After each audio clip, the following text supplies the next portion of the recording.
What is up, everybody? So the state of Wisconsin has filed their response to Kathleen Zellner's latest filing on behalf of Stephen Avery. It came out yesterday on April the 15th, 2024. I did not get a chance to look at it then, but we're going to go look over it now and see exactly what the state has to say in response to Kathleen Zellner. Looks like it's 42 pages long, and we're going to jump right into it.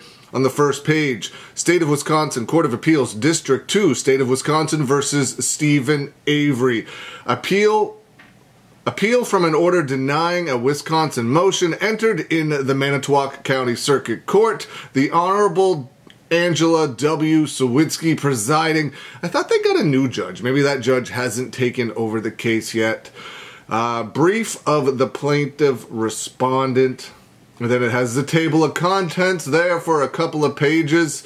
We're going to jump right into the filing here. Issue presented. Did the circuit court properly exercise its discretion to deny Stephen Avery's third motion without holding an evidentiary hearing because his claims of newly discovered evidence were insufficiently pled and refuted by the record? The circuit court issued a thorough opinion fully explaining the numerous failures in Stephen Avery's motion to plead facts that would meet the legal elements of his newly discovered evidence claim and show that they weren't otherwise defeated by the existing record.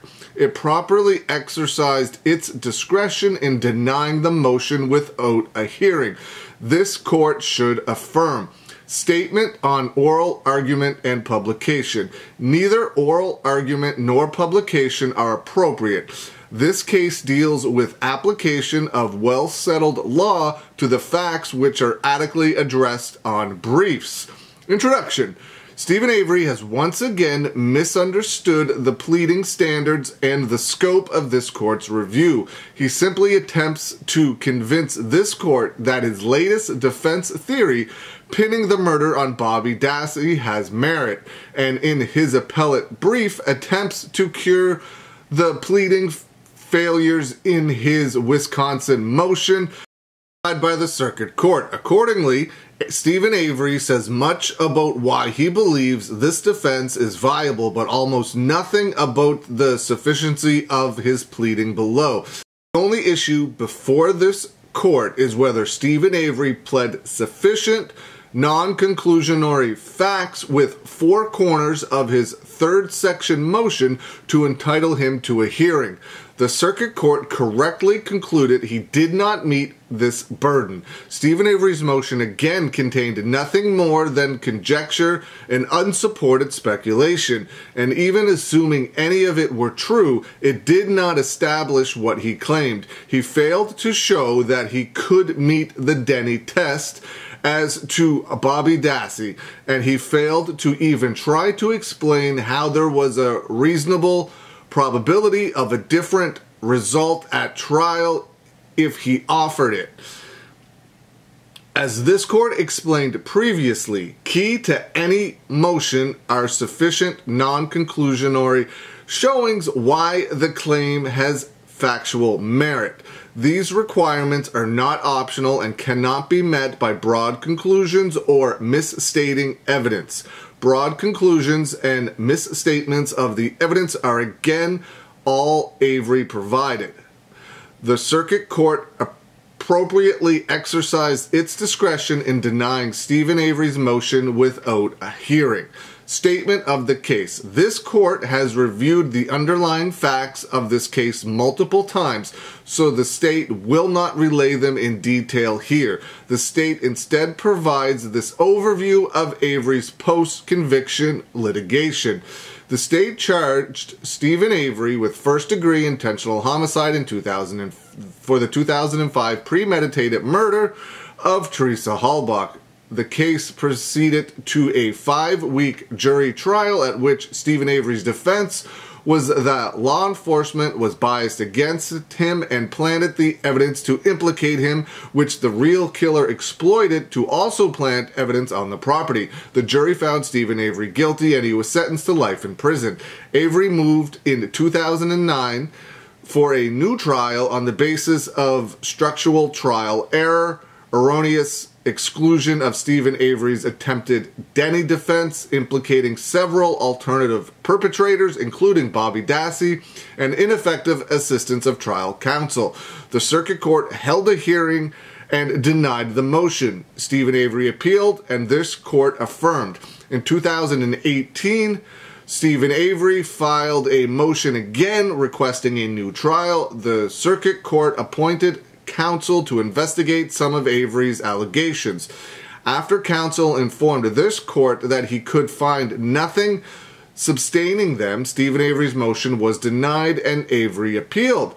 That appeal was voluntarily dismissed after Stephen Avery filed a motion in the circuit court to conduct scientific testing on some of the physical evidence, and later filed a new Wisconsin motion in June of 2017, raising a host of new claims.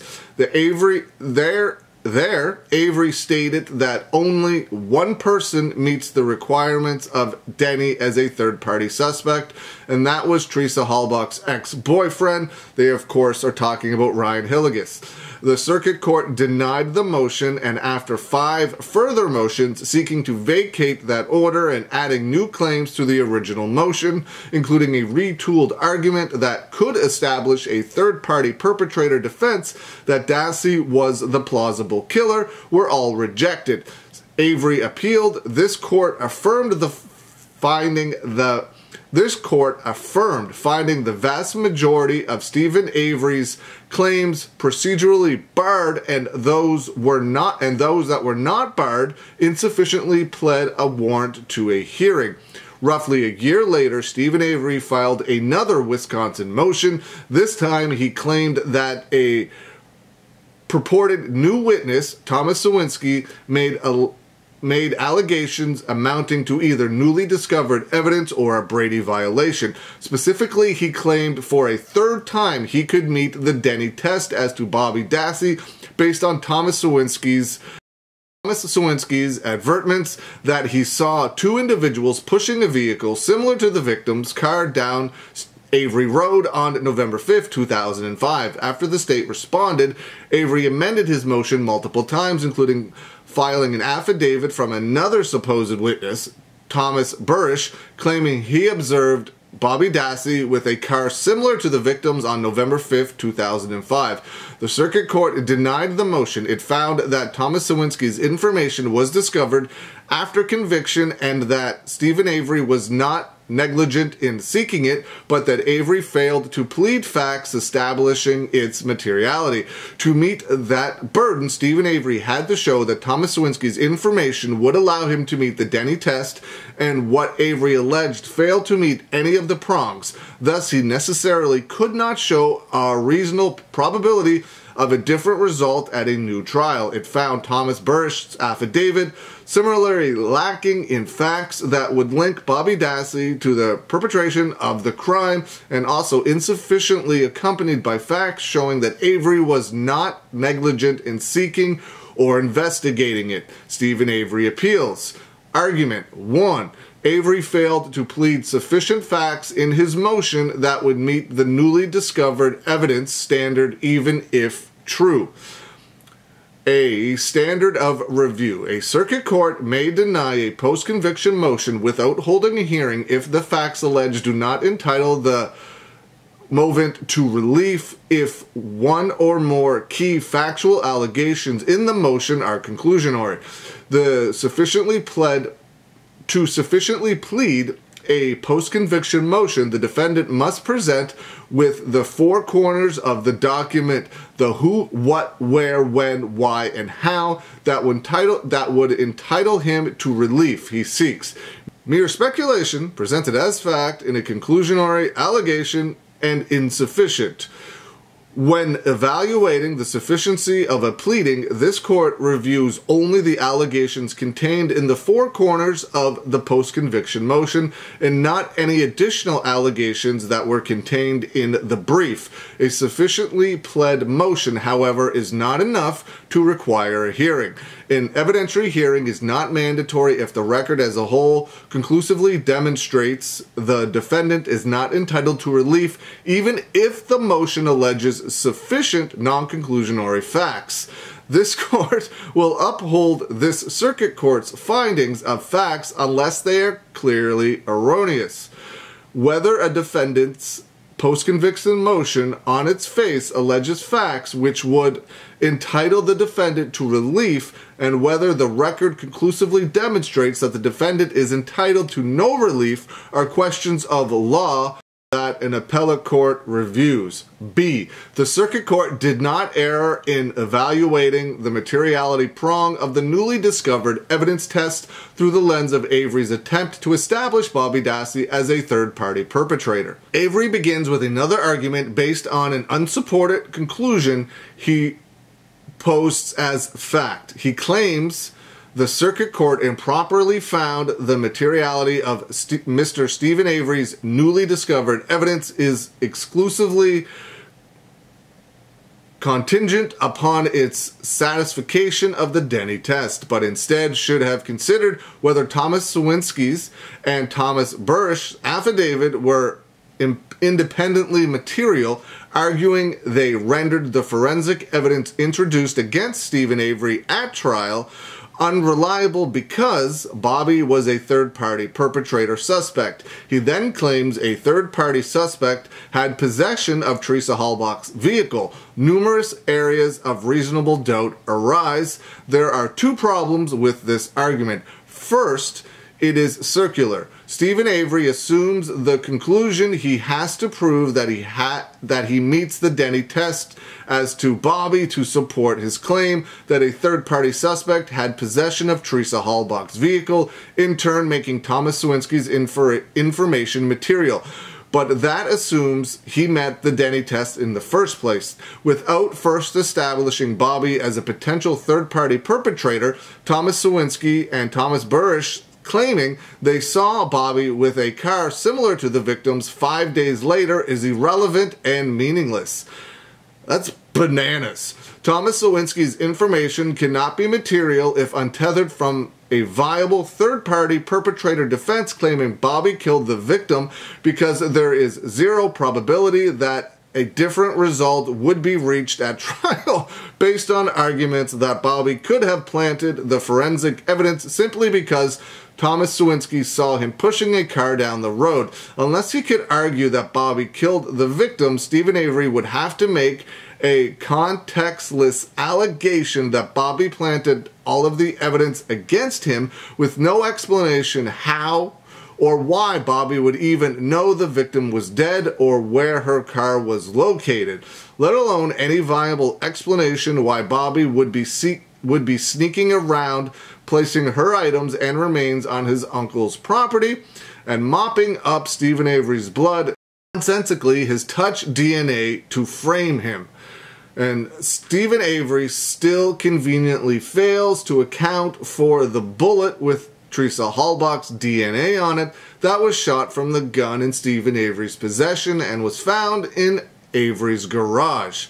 This unbelievable proposition would not raise any doubt about Avery's guilt with any reasonable juror. So the circuit court properly recognized that Thomas Sawinski's allegations are not materially independent from Stephen Avery's attempt to meet Denny. The only issue here is thus whether Stephen Avery provided sufficient facts in his motion to show he could establish Bobby as a third-party perpetrator. Second, Stephen Avery's argument on this is based purely on conjecture with none of the necessary facts supplied that would establish what Stephen Avery concludes. Again, Bobby was not the state's primary eyewitness, no matter how many times Stephen Avery declares it. Bobby Dassey established only that Teresa Halbach arrived at the Avery salvage yard on October 31st, 2005, and that he saw Teresa Halbach walking towards Stephen Avery's trailer before she disappeared. The state called over 14 citizens, 16 law enforcement witnesses, and 12 forensic scientists who explained the enormous amount of evidence pointing directly to Avery as the killer, and they were all far more material than Bobby Dassey. Over half of Bobby Dassey's direct testimony was just identifying photos of the property. Stephen Avery fails to explain how attempting to impeach Bobby Dassey's testimony about seeing Teresa Halbach arrive on October 31st with Thomas Sawinski's purported evidence would have even been achievable, let alone would have turned the tide at the trial. Stephen Avery's affidavits establish only that Thomas Sawinski and Thomas Burrish believe they saw Bobby and some other person with a RAV4 on November 5th, 2005. As the circuit court correctly observed, Stephen Avery then speculates this means Bobby must have been in possession of Teresa Halbach's RAV4 5 days after the murder, and therefore he must be the killer, and backfills with speculation about the record from that perspective. This circuit court properly rejected the unfounded speculation as insufficiently pled. We're going to leave part 1. I'll be right back with part 2. We're going to start with section C, or part C, which is Stephen Avery's newly discovered evidence claim was multi-layered, requiring application of both Edmonds and Denny. Again, this is the state's latest response to Kathleen Zellner's latest filing on behalf of Stephen Avery. What do you think of it so far? Let me know. Leave some comments below. I hope you're having a good day, and I will see you again very soon.